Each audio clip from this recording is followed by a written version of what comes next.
Вселенскиот брод Земја, Уран, Нептун и Плутон.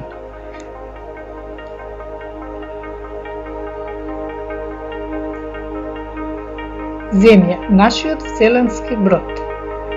Добре дојдовте на едногодишно патување околу Сонцето. Ние сме овде, 11 недели после рамноденица. За 2 недели ќе стигнеме во точката на летна долгоденица. Далечниот Уран почнува да опишува јамка во однос над звездите. Зошто? Од јуни до октомври Земјата се движи со 107.000 км на час. Уран е многу побавен во однос на звездите како да оди наназад. Јамката која ја опишува е далечен одраз на нашето движење околу Сонцето. Уран има цврсто јадро, но во суштина е гасовита планета. Дупло е подалеку од Сонцето отколку Сатурн и 20 пати подалеку отколку ние. Толку многу е оддалечен што е тешко да се разликува од звездите. Звездите зрачат светлина, а Уран е планета и не свети, само ја одбива сончевата светлина. Гледано од Уран, Сонцето е 20 пати послабо. И светлината која се рефлектира од Уран е многу слаба и планетата личи на мала звезда. На небесната карта од 18 век Уран е звезда во созвездието Бик. Во 1781 година аматерот Вилијам Хершел го посматра созвездието Близнаци и ја приметил звездата која не требало да биде таму.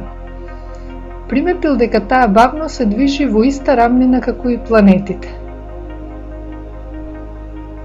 и дека доаѓа од созвездието Бик.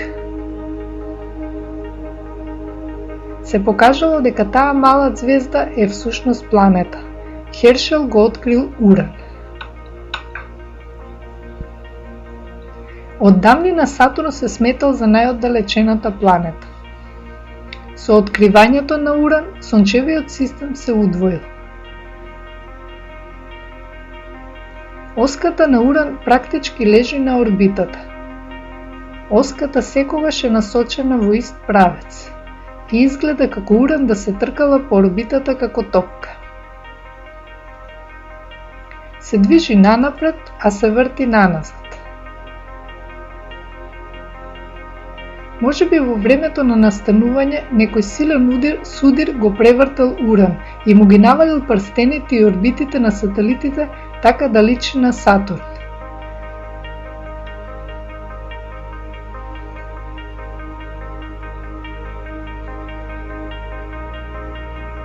Само големите надворешни планети Јупитер, Сатурн, Нептун и Уран имаат прстени и многу сателити.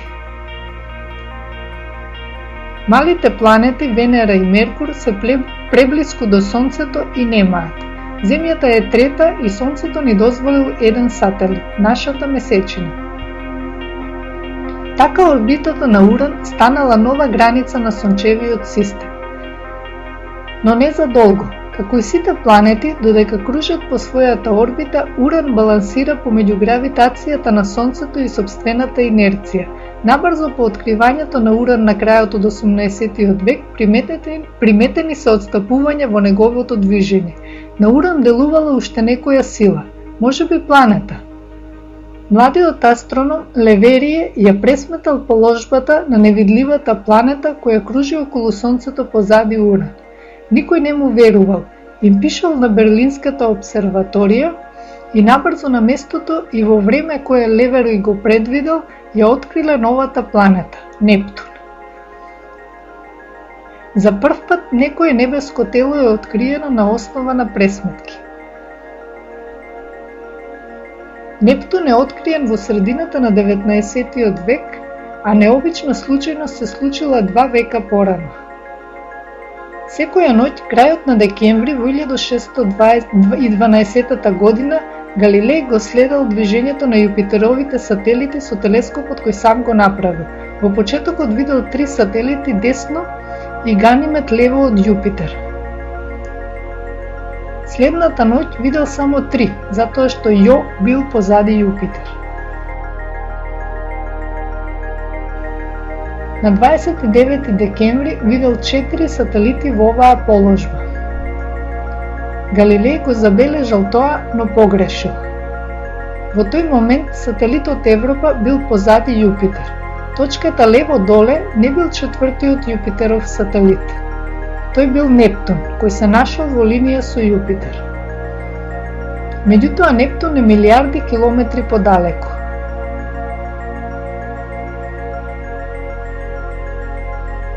Ако продолжил да посматра, Галилеј повторно би го видел Европа и би сватил дека Нептун, плавата точка лево, е всушност планета.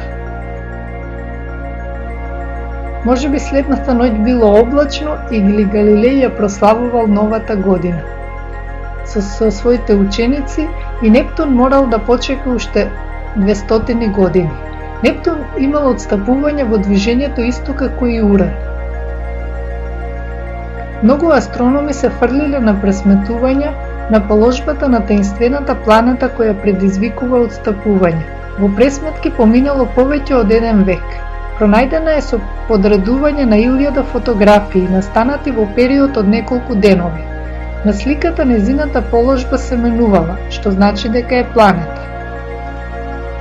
Плутон, најоддалечената планета во сончевиот систем. Плутон е помал од месечината. Може би бил Нептунов сателит, бидејќи нивните орбити се под разни агли.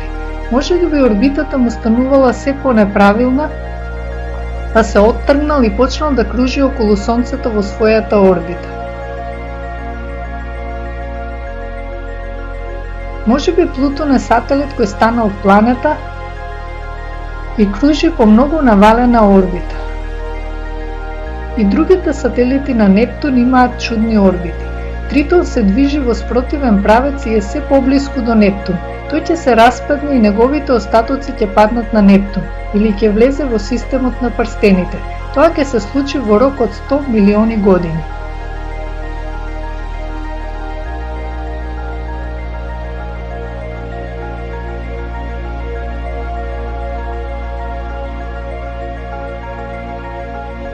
Со својата накривена и ексцентрична орбита, Плутон е најоддалечената планета. Ќе остане ли така? Многу астрономи настојуваат да го пресметаат патувањето на 10-та планета, легендарната планета Икс. Следната недела ќе го видиме Сонцето,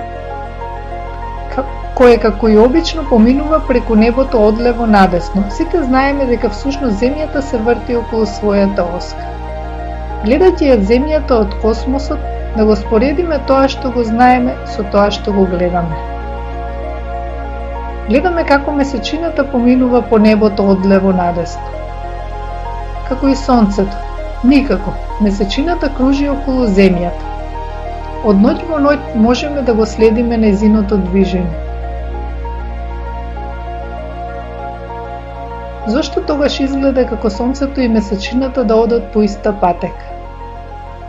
Изгледа како да Сонцето, месечината и планетите на небото се едни покрај други, но каде всушност се наоѓаат? Следната недела ќе го споредиме хороскопот како ориентир за да го видиме вистинскиот распоред во сончевиот систем.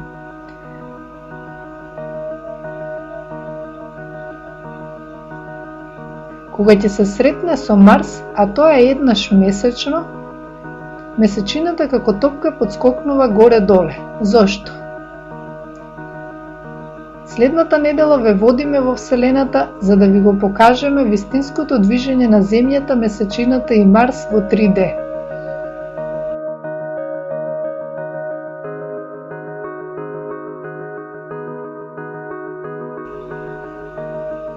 Дотогаш, среќен пат на вселенскиот брод Земја.